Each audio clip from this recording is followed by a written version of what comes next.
날마다 나를 살리는 큐티 이성호 목사입니다. 오늘 큐티 본문은 에스라 4장 17절에서 24절까지입니다. 주의 말씀으로 하루를 시작하게 하시니 감사합니다. 오늘도 주의 말씀과 동행하는 한 날이 되기를 원합니다. 말씀해 주시옵소서.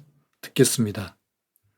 오늘은 공사가 중단되니라 라는 제목으로 함께 말씀을 묵상하기를 원합니다. 첫 번째로 세상의 권력과 논리에 의해 중단되었습니다. 17절과 18절에서 르훔과 심세는 그 당시 지역의 실권자들이었습니다.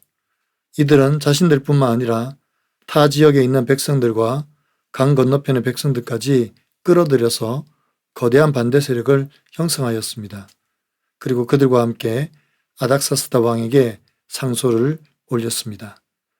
그리고 아닥사스다 왕은 대적들의 상소를 받고 그 글을 자기 앞에서 낭독을 시킵니다.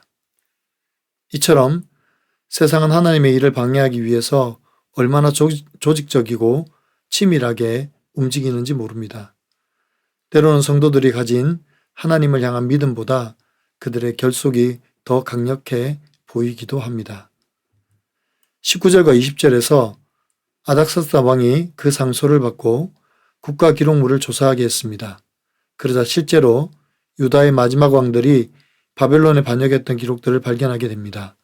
또 옛적에 예루살렘을 다스리던 큰 군왕들이 주변 국가들을 다스리며 조공을 받았던 것이 기록되어 있었습니다. 그러자 21절과 22절에서 이렇게 명령을 내립니다.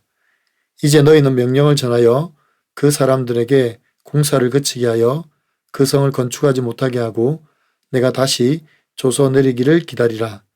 너희는 삼가서 이 일에 게으르지 말라. 어찌하여 화를 다하여 왕들에게 손해가 되게 하랴 하였더라 고합니다. 아닥사스다 왕은 자신의 권세로 공사를 중단시킵니다.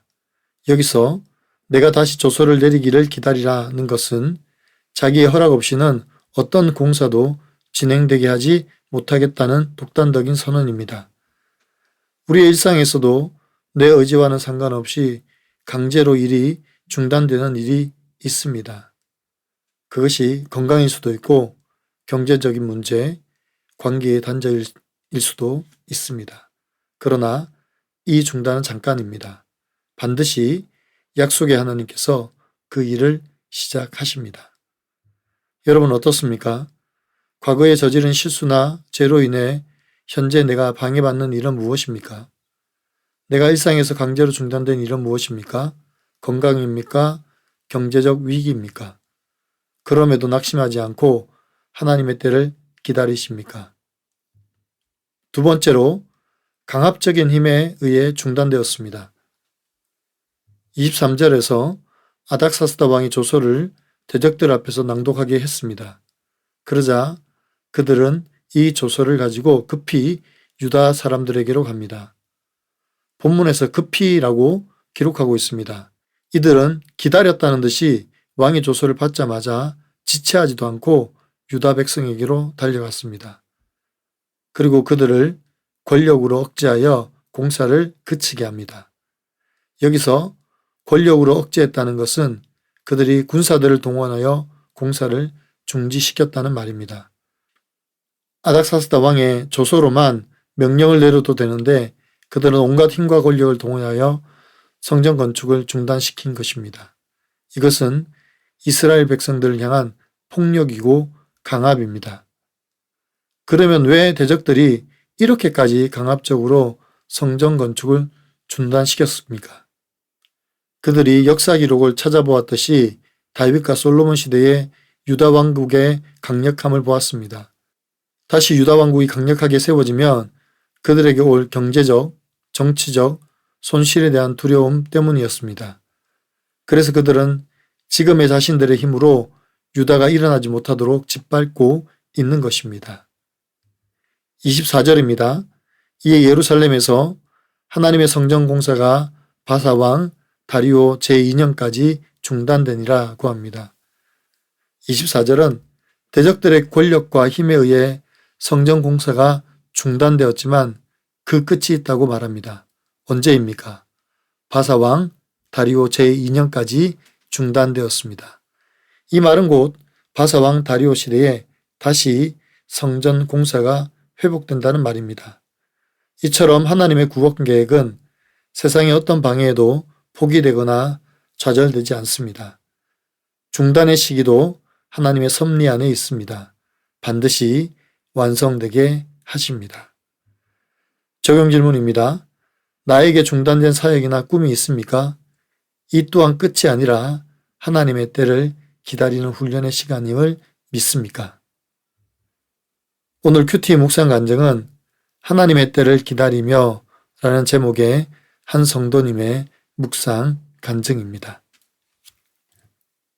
저는 3대째 모태신앙이지만 믿지 않는 사람과 결혼했습니다. 그러다 보니 저희 부부는 서로 하나 되지 못해 다투고 분열하기 일쑤였습니다. 그렇게 가정에 울타리가 없는 환경에서 방치되다시피 자란 아이들은 결국 ADHD, 불안과 우울로 병원 치료를 받아야 했습니다.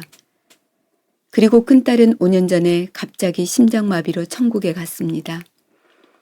이후 막내 아들은 마음문을 굳게 닫은 채 3년 가까이 가족과 소통하지 않았습니다.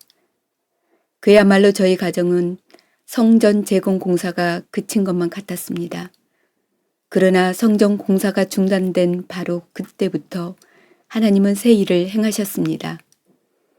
육이 무너지는 여러 사건으로 저희 부부와 자녀의 마음이 가난해지니 각자 말씀이 들려 영이 세워진 것입니다. 아빠를 무서워하던 큰딸은 아빠와 편한 사이가 되었고 무엇보다 저와 남편은 공동체 안에서 한 마음으로 대화가 통하는 기쁨을 누리게 되었습니다. 하지만 고3인 막내 아들은 여전히 가족과 소통하지 않고 있어 마음이 아픕니다. 그러나 하나님이 학벌 우상을 섬기고 피해의식에 빠졌던 제가 돌아오기까지 기다려주신 것처럼 저도 낙심하지 않고 하나님의 때를 기다리려고 합니다. 요즘 아들은 가끔 교회 가는데 이 사건을 통해 주님을 만났으면 좋겠습니다. 현재 저희 부부는 교회 소그룹 리더로서 고난의 때를 통과하는 지체들과 함께 울고 웃으며 가고 있습니다. 물론 여전히 변하지 않는 환경을 바라보며 눈물을 흘리기도 합니다. 그러나 중단된 사역 또한 하나님의 섭리 안에 있음을 믿고 하나님의 때를 기다리는 훈련을 잘 받겠습니다. 저의 적용은 아들이 주일날 교회에 갔다 오면 칭찬해주고 고맙다고 말하겠습니다. 부부 갈등으로 힘들어하는 지체들을 만나 함께 식사하며 이야기를 나누겠습니다. 입니다. 사랑하는 성도 여러분, 우리에게도 언제나 루옴과 심세와 같은 사람들이 존재합니다. 세상은 교회를 넘어뜨리기 위해 야합을 하고 모함과 조작으로 고소고발을 합니다. 이것이 바로 사단 마귀의 전략입니다. 이들의 전략이 얼마나 조직적이고 치밀한지 모릅니다. 그래서 우리 성도들은 억울하게 당할 수밖에 없고 심지어 좌절과 포기의 마음까지 찾아오기도 합니다. 하지만 우리 하나님은 결코 이런 상황을 지켜만 보고 계시지 않습니다. 고난의 환경을 멈추시고 다시 성전을 건축하게 하십니다. 우리가 하나님의 섭리를 인정하고 때를 기다리면 반드시 다리오 왕과 같은 동력자를 붙여주시고 다시 성전을 건축해 하십니다. 고난은 우리를 점검으로 만드는 도구입니다. 고난이 다가올 축복의 전조임을 믿고 오늘도 구원을 주신 하나님을 찬양하며 임마누엘 영생을 누리는 하루가 되기를 간절히 축원합니다. 기도드립니다. 사랑하는 주님, 세상의 통치자들의 야합을 보면 마음이 무겁고 답답합니다. 또 그들에 의해 교회가 핍박을 받고 흔들리는 모습을 볼 때마다 참으로 안타깝습니다. 주님, 저희에게 이런 일들까지 잘 버티고 견딜 수 있는 힘과 용기를 허락하여 주시옵소서. 예수님께서 빌라도의 법정과 뜰에서 경험하셨던 부당함을 침묵으로 이겨내신 것처럼 우리도 세상으로부터 오는 부당함을 잘 견디게 도와주시옵소서. 이 시간 하나님이 허락하시고 계획하신 섭리 아래에 있음을 알게 하시고 장차 우리를 회복해 주실 하나님의 놀라운 능력을 신뢰하게 하시며 그리스도와 함께 누릴 영광만을 바라보게 하여 주시옵소서. 다시 우리를 일으켜 세우실 하나님을 찬양하고 감사합니다. 우리 구주 예수 그리스도의 이름으로 간절히 기도하옵나이다. 아멘.